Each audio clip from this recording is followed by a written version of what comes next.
If you don't think that government won't confiscate gold, you'd be sadly mistaken because it's happening right now. I'll explain in this video as we explore.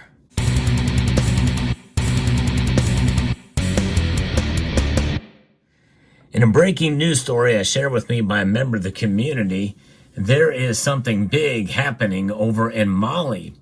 And there is a massive confiscation effort going on. MSN is reporting on this, and they're about the biggest news organization that I found that is actually talking about this. I guess they have some people, reporters on the ground there. But there's actually two different news sources I'm going to be referencing on this. The Morning Star is where I'm going to start, though, before I get to the MSN piece, because it's amazing to get different perspective. This place out of the United Kingdom says that Mali's government has started seizing gold stocks of the Canadian mining company's Barrick as part of a legal battle over the share of revenue owed to the West African state, according to a leaked letter, as it was reported. The letter from Chief Executive Officer Mark Bristow to the Malian mining minister says that Barrick is awaiting official confirmation of the proper receipt by the Malian Solidarity Bank, which is a government entity. The seizure, valued at about $180 million or 144 million quid, follows a warning letter to Barrick earlier this month from Mali's senior investigating judge, Broudikou Masou Diarra, saying 3 tons of gold would be seized. In fact, there's differences in how much that's worth. MSN says it's about $245 million. By the way, I want to thank Summit Metals for sponsoring this channel. And on Monday, a senior Barrick manager speaking on condition of anonymity confirmed that 3 tons had been seized by the military government and placed in the capital, Bamako. And likely there'll probably be more being taken away. And according to a senior manager, the gold was taken from a mine near Kayes at the west and transported by plane and truck to the capital late on Saturday. So the MSN piece says that they have announced suspension of operations at the complex in Mali. And there's been tensions in Mali's mining sector that have escalated due to government tightening control. Malian government claims Barrick's 2 mines in the country owed $5.5 billion in taxes. You don't pay your taxes, they're going to come seizing your gold, and that's exactly what happened here. The Canadian mining company Barrick Gold announced that it would temporarily suspend operations at the Luilo Guandanco complex in Mali after the Malian government seized gold stocks from the facility over the weekend. Approximately 3 metric tons of gold, valued at around $245 million, were taken from the western Mali mining complex this past Saturday and flown out by helicopter, according to sources. The action further intensifies tensions in Mali's mining sector, where the government has been tightening control and increasing its shares of profits from resource extraction. In response, Barrick issued a letter to Malian government on Monday stating that the seizure forced the company to halt mining activities at both the Lualo and Guancoto mines. So there is a real battle going on here. Now they've stopped mining altogether there. The seized gold from Barrick Gold's Lualo Guancoto mining complex in western Mali will be transported to the state-owned Banque Miliane de Solidarité, BMS, at the capital. I guess that's their central bank. Eyewitnesses reported that the gold was shipped out in 2 separate Air Force helicopter loads. The seizure was part of a confiscation order issued by a judge last week. According to Reuters, a court order revealed that Judge Boubacar Masou Diarra had issued the seizure as part of a larger claim by Mali's Economy Ministry, which asserted that Barrick's 2 mines in the country owed a total of $5.5 billion in taxes, much more than the previously estimated $500 million. So there you go. They've increased that. They've only got a part. So will they continue to seize more gold? Likely so, to make that payment. Mali had previously demanded around $500 million in unpaid taxes from Barrick, which the company denies. Barrick's quarterly earnings report confirms that it paid $85 million to the Malian government back in October.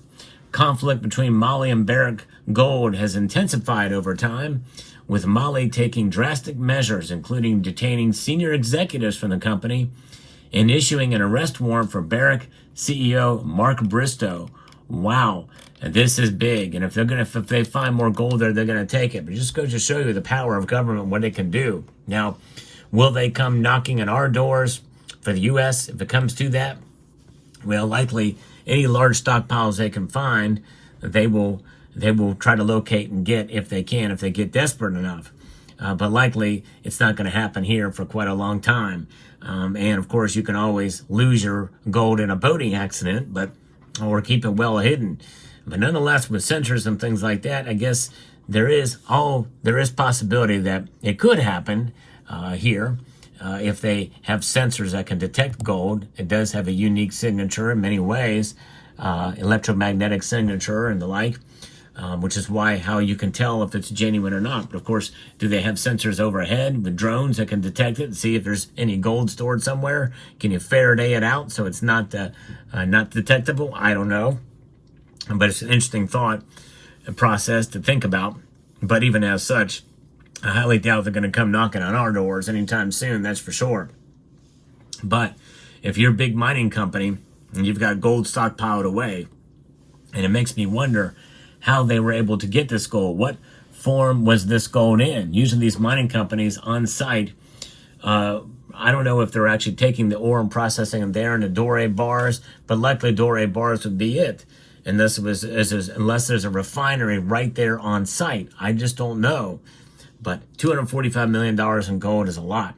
3 tons of gold is a big amount. And Mali just looks like they just added it to their central bank. So instead of buying gold and adding to their central bank, they're stealing it from Barrick over this dispute over taxes. But that's where they get you in taxes in this case.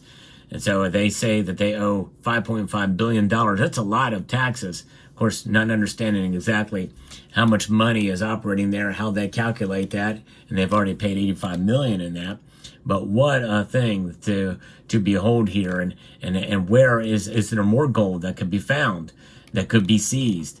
As we speak right now, maybe even more of this is occurring.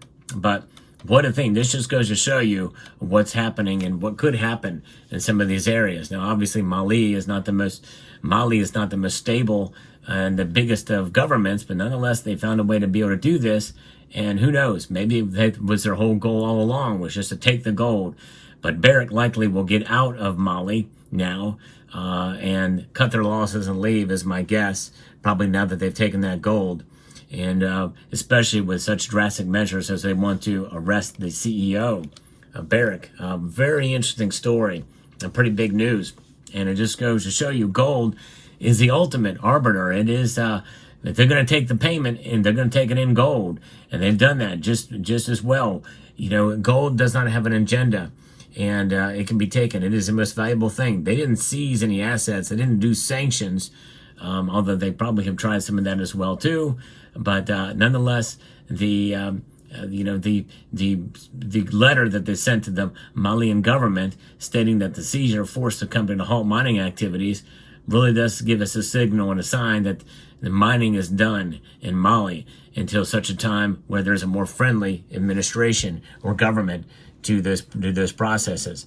For those of you who don't know, Mali has a rich history of gold, and that was the portion of a lot of the gold trading during the Middle Ages. A lot of the paths and a lot of the trails and pathways through there led to Mali for the gold trade that has occurred during those times. Gold was a big part, and that was a large area of mining. Now, places like southern Africa, such as South Africa itself, Zimbabwe, and Uganda, are very, very heavy gold producers. And Mali probably not as much, and so they want a piece of that pie, and they're getting their pie right now. And who knows the whole story behind it, but I think it's fascinating to see what's going on there. But hold on to your gold, folks. You just never know. Like I said, unlikely to happen here anytime soon in any way, shape, or form. This is against the company. Gold concentrated in 2 helicopter rides out, there they got it. They've got it. They added to their central bank, it looks like, and that's where they sit. So we'll see what happens. Now, will this have an effect in the gold market? Likely not. 3 tons, though a lot, is not enough to have a dramatic impact on supply. Barrick as a company, well, they probably will eat their losses and leave. And it's definitely more damaging to them than to the gold market in general. But hopefully, the cooler heads will prevail, and maybe they can come to a resolution. Will they get their gold back? I don't know. We'll try and keep an eye on this. There's a lot of news that happens in the world of precious metals. I'd like to keep up with it. And thanks in part to you, the viewer, who shares with me what's going on. And thanks again. I forget who was. Somebody told me in the live stream that this had occurred. So I wanted to share it with you. I do like to do content like this. If you enjoy this video and things like this, I hope you will consider subscribing to the channel. If you are a new subscriber and subscribe based off this video, let me know in the comment section down below. I do post daily videos of news and analysis, and also tips and tricks for stacking, and also videos to encourage you as stackers of gold and silver. So I hope you enjoy what I do here and get something out of it. So with that, I'd like to extend a multitude of gratitude to each and every one of you for taking the time to watch, and to encourage you to please rate, share, comment, and subscribe.